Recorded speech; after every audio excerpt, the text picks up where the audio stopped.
Facts from the Ghost. Today's segment is going to detail the question that I would like to think has been asked all this week. And today is Saturday, 5/6/2023. We are in the month of May.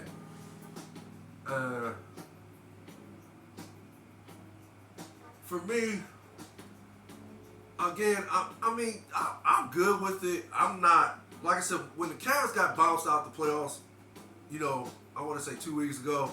I could be wrong about that, but I want to say 2 weeks ago when the Cavs were bounced out of the playoffs and they lost the series 4-1 to the New York Knicks, right? I saw what was obvious, and I talked about this in my last segment regarding the Cavs, being soft as tissue, basically. I ain't saying it in those words. I did use the word soft, but yeah, they basically played soft as tissue. And I don't know if I can put this on Kobe Altman, or Dan Gilbert. I don't know if I can put it on those two, but I have to say, from the coaching staff to the players, it was just a soft performance on both parts, if that makes sense. Especially the coaching staff. Now, why J.B. Bickerstaff is not being talked about, potentially losing his job as a head coach, it's somewhat of a mystery to me. But okay, fine. It's no skin off my back. This is how I've looked at it when the Cavs, lost the series, right, to the Knicks. This is how I've looked at it. So, and I talked about how years ago I seen this rather unusual change in society with some people, not everybody, but with some people regarding, certain things being acceptable. In particular, a man, like it's okay for a man to be in his feelings, if that makes sense. Now, again, for me, hey, that's if someone chooses to live like that, if women are accepting it, accepting it as far as a man, being all in his feelings like that, if women are okay with that, that's on them. But like I said, I would never be that type of guy. I was not raised to be that type of guy. And no, I'm not ever gonna be in my feelings all like that, if that makes sense. Yeah, there's okay when it calls for, is regarding a man crying. It's okay when the circumstances calls for that, if that makes sense. But okay, we're not going to talk about that. Let's focus on, well, actually, I'm going to focus on why that question was asked regarding if Donovan Mitchell could be the best player on a championship team. Now, yeah, I had to think about it for a second because of Donovan Mitchell's performance in this year's playoff series against the Knicks. Yeah, I had to think about it because I couldn't believe what I was watching when Donovan Mitchell took the court in the beginning of the series. I figured this was going to be, Donovan Mitchell on full display, showing, people worldwide that's watching, is watching the playoff basketball, NBA playoff basketball, that I thought he was going to show up and show out. But okay, of course we know he didn't show up, and he definitely did not show out. So okay, fine. That's that's all good and all. Like I said, hey, that's Donovan Mitchell's problem, not mine. But it still was appalling to watch, if that makes sense. Because again, Donovan Mitchell, I would like to think he's definitely a star. Now, is he a superstar? I don't know. That's debatable. But he's definitely a star. And before the series took place, he, on paper was the best player in that series, right? But of course, no. He got outplayed clearly by Donovan. I'm sorry. He got outplayed clearly by Jalen Brunson. Okay, but that's neither here nor there. We all know what happened. We all know how it turned out. Yeah, Jalen Brunson actually was the best player in that series, right? Between the Knicks and the Cavs. Okay. So, this is why I have to think hard. I ain't going to say think hard. This is why I have to somewhat think about it because of Donovan Mitchell's performance in that series against the Knicks, right? Okay, but then I just, was like, I finally came to the conclusion that, yeah, Donovan Mitchell can be the best player on the championship team if all things are equal. Now, let's get to the Cavs. The Cavs got exposed as a team, period. We know that. They got exposed as far as the coaching and the players. We know that. We know they got exposed. It was obvious why they lost that series. They lost the series because they did not have the mental toughness. They did not have the heart, and they had no fight. They just didn't have that dog mentality.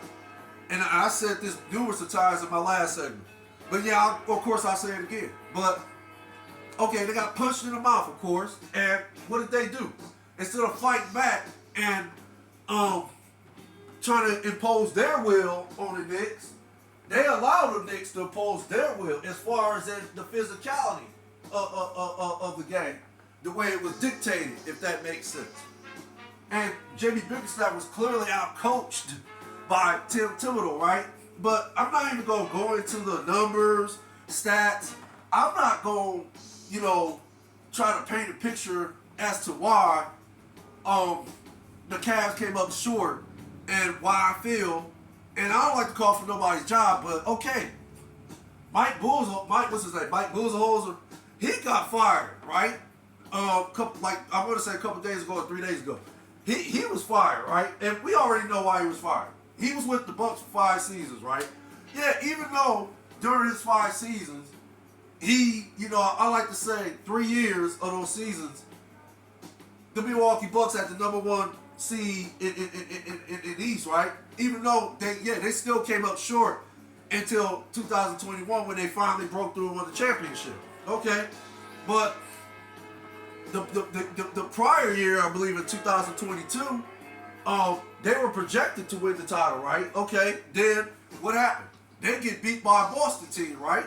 Okay, and they actually should have won the series because I like to think I want to say Giannis scored 43 in Game 5 last series in 2022, and that's how the Bucks were able to, to win Game 5, right? Then Game 6 was on their home floor. Then, of course, Boston went in there and won Game 6, then eventually won on their home floor in Game 7.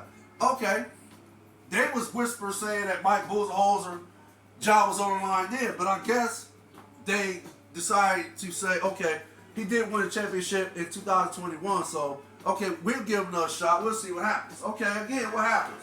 This year, again, they're the #1 seed in the East, and they are projected to win this year's NBA title, right?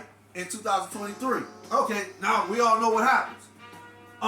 They get beat by AFC Milwaukee team, right? I'm sorry, Miami Heat team.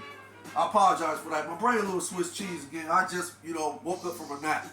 And I'm about to, prepare to go to work in a few. But yeah, I just wanted to throw this little quick segment out because the question was intriguing to me as far as can Donovan Mitchell be the best player on the championship team? But yeah, they were defeated by the 8th seed Miami Heat, right?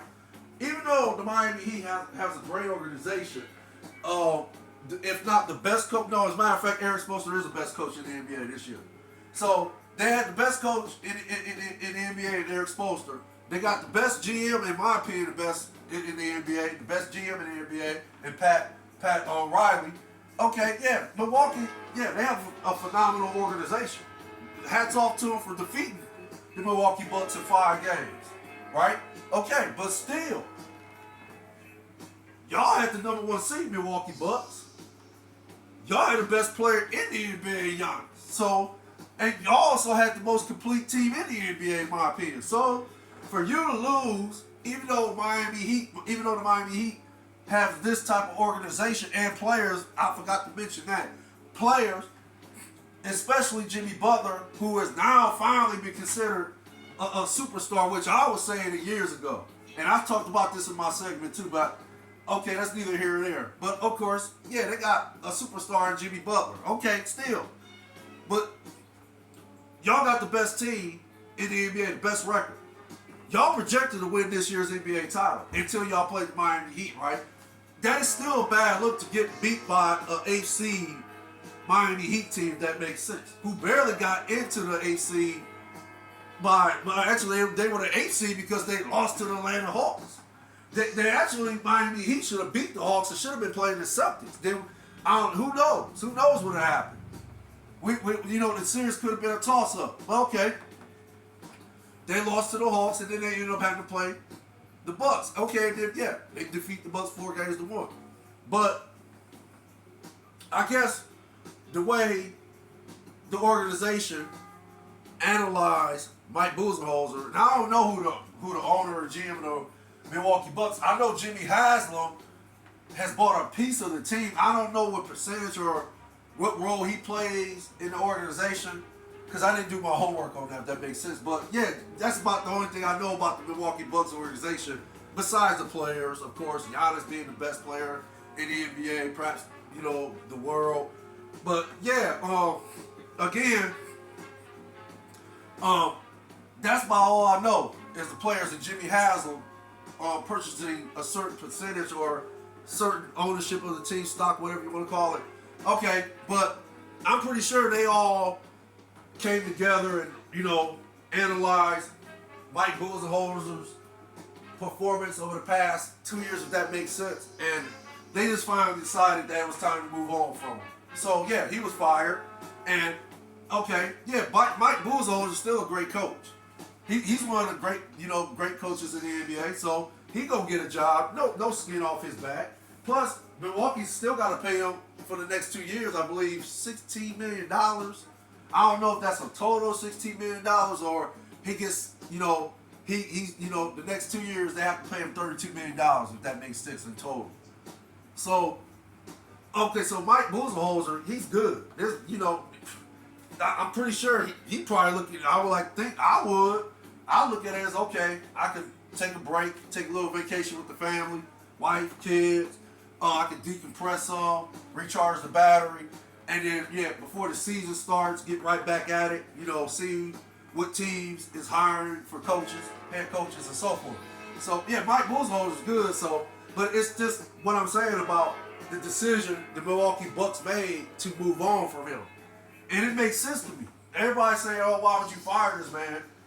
Particularly Stephen A. Smith, he, brought up his, of course, his coaching record over the 5 seasons he coached the Bucks. And okay, it's all good and dandy. I get it. He's won 70% of his games. Yeah, that's all good and dandy. But again, the name of the game is winning. And what's the old classic, legendary track by Janet Jackson? What have you done for me lately? Okay, bam. That's why Milwaukee made that decision to move on from him. So it makes sense to me. So my question is, what are the Cavs actually doing here? Because again, y'all got exposed. Y'all got exposed. From the coaches to the players. Y'all got exposed. And you're talking about Kobe Altman's not making those sweeping changes? No, actually, you need to make some renovational changes. And I'm talking about renovating a house that's tore up from the floor. That's what the Cavs status